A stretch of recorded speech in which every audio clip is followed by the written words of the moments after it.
I want to test your music knowledge. It's very simple. I'm going to name you the artist that wrote the song, the person that popularized the song, and in 5 seconds you got to tell me what the song actually is. Some of these are easy, some of them not so much. Comment down below, let me know out of 10 how many you got. This song was written by Prince, but the Bangles actually had taken the song and made it their own, and to this day probably is the biggest song in their history.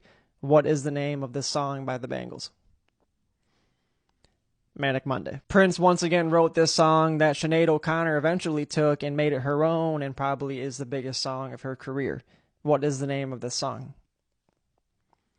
Nothing Compares to You. Carl Perkins wrote a classic that Elvis, right here, actually took for his own and is still probably one of his 10 biggest songs of all time. What is the name of the song that Carl wrote that Elvis took? Blue Suede Shoes. Kris Kristofferson wrote this song that Janis Joplin took as her own and probably still, aside from Piece of My Heart, is probably her biggest song. What is the name of this song? Me and Bobby McGee. The legendary Willie Nelson wrote this song, but Patsy Cline took it for her own and made it a hit pretty quickly. Also still one of her biggest songs of all time. What is the name of this song? Crazy. Trent Reznor from Nine Inch Nails wrote this classic that Johnny Cash eventually made his own near the end of his life. What is the name of this song? Hurt. This one may be the toughest one of them all. Peter Brown wrote this song for Madonna that Madonna actually loved and made it her own. And to this day, if you go on TikTok, you see a trend of it where they show the younger version of their parents into the older version of their parents. What is the name of that song?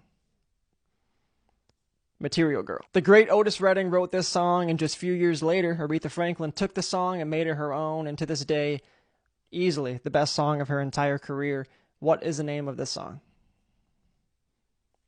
It's easy. Respect. Peter, Paul, and Mary were known for taking a lot of songs written by others and making it their own, and a lot of times having classics on their hands. This song was written by John Denver and covered by them, and of course, it was a classic. What was the name of this song? I'm Leaving on a Jet Plane. This one's basically a freebie. If you don't know this one, then I don't know what to tell you. This song originally written by Dolly Parton that Whitney Houston eventually covered and made it her own, and to this day, a lot of folks contribute that song's success to Whitney, even though Dolly's was legendary too. What is the name of that song? I Will Always Love You. Comment down below, let me know how many you got.